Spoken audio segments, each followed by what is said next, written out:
All right, welcome back. It's been a bit since I've posted. So again, we have the monthly First Friday event. And of course we have the car show. We have local vendors selling their wares. Just gonna walk around a little bit here. We got the historic Queen Cinema here to the left. And people are getting towed because they didn't move their vehicles before the show. Probably out of town, it's a shame. But yeah, we'll walk around and see the sights. The historic LaSalle Hotel. Supposedly there's a speakeasy down at the bottom floor of the basement. Kind of cool.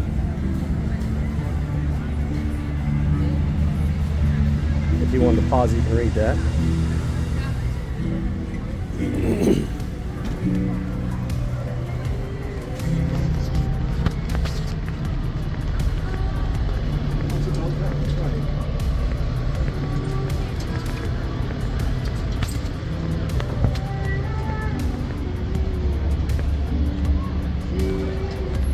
This stretches all the way down the street on Main Street here. I'm going to circle back around and get to the cars.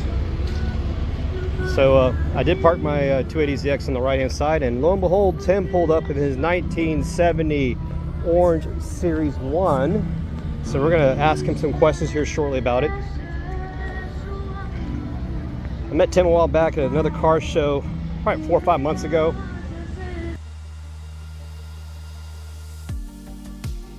But he's got a gorgeous 240Z that pretty much fully restored. I'm gonna let him talk about his build here in a second.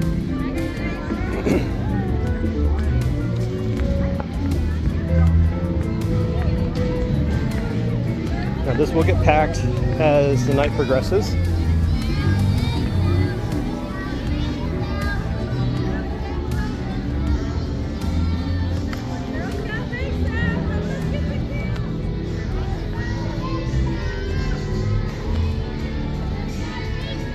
The gorgeous 1970 240Z Series 1. You can tell the telltale signs.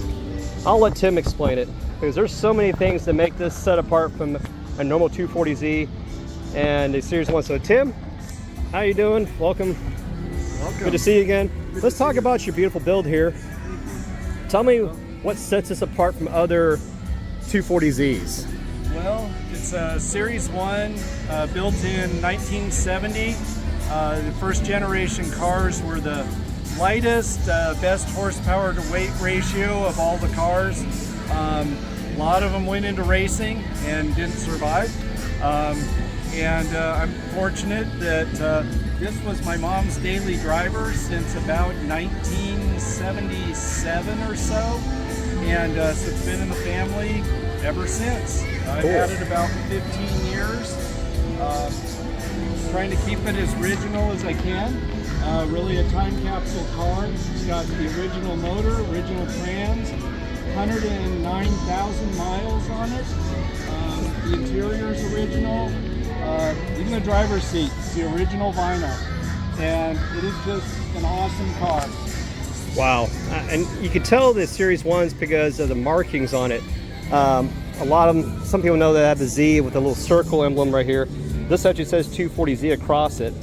And then on the hatch, you got the telltale vents also. Right. And then you have the vertical defrosters, which is typical of the 69 and 70s and the Series 1s. You don't normally see vertical defrosters. No, and they changed the bodies a little different. Like you said, this is a vent in all the later Zs instead of in the hatch like this. These cars are actually, they're different inside too. A lot of the dash is unique to the Series 1. The steering wheel is unique to the Series 1. Let's see. Is that wood? It's a wood composite, but the later ones, these little indents are cut out. Okay. On the Series 1, it's a solid metal braces. Can't really see behind the seats, but there are little plastic clamshell covers where the jack and wheels are instead of in the body of the in the back hatch here. I'll show you on this side.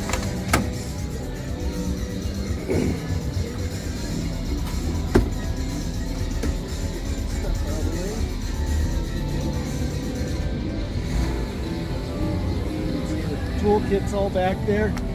Oh wow! So they carried that over eventually because they incorporated it to the back. Yeah, but on the early cars, They were right put there. it there.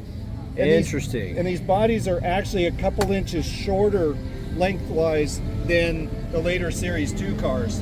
And this is a 4-speed manual. It is, and it's not the typical 4-speed of the later Zs. It's actually a 4-speed that was used in the Roadsters. Okay. And so it's got very different gearing. It's got a real short first, and then second is moderately tall. And you got a Third long and fourth fourth. are real tall. So it's quick. I mean, Okay. you take off, this thing just moves. Just the simplicity of this design. I'm just, and just out of curiosity, does the light still work? Oh, hell yeah. And the cool thing about this, and a lot of people don't know this, that this unscrews and it has a wiring, a bundle of wires, just like on the 280ZX. Yep. Just so you can work on the car at night. Yeah. Don't need a phone to light up the engine bay. Exactly. And it's so cool because everything's so easily accessible, easy to work on. Yeah. It is so cool. And the carburetor setup is still stock. Still stock carburetors. It's the Series 1 master brake cylinders, unique to this model too. Okay. The reservoirs are different on the later cars. They're flipped. The larger reservoirs in the back and Yeah. the small ones in the front on the later cars. I know some people like to swap out to Mikuni carburetors or Yeah, Weber's. or Weber's. whatever. These are the original. I think these are Hitachi. Am I mistaken? Or I can't tell. They're Yeah, it got me. they're SUs. Okay. Still so clean. These have been refurbished by